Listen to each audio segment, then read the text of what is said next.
You know marriage. Marriage is the only institution where your two enemies can sleep on one bed.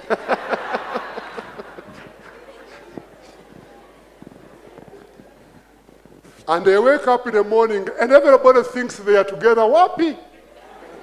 Especially these mazongoto beds. These double beds.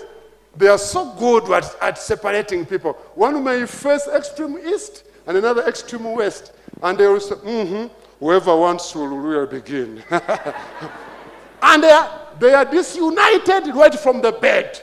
Can you imagine? So may the Lord help us. So now I bring them together.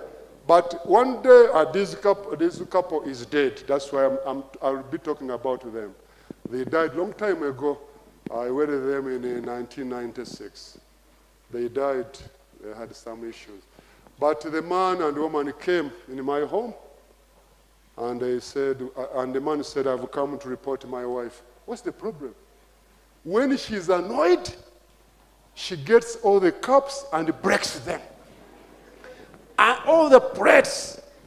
Then she gets the razor blade or a knife and she cuts all the bed sheets, everything. And now I keep on buying.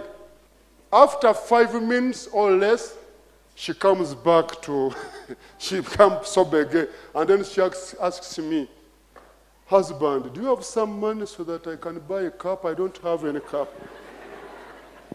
You are annoyed and destroy your own things.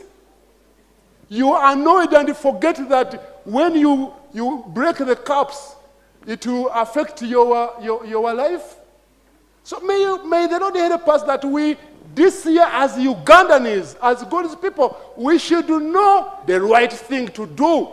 As a church, as a body of Christ, let us know what to do.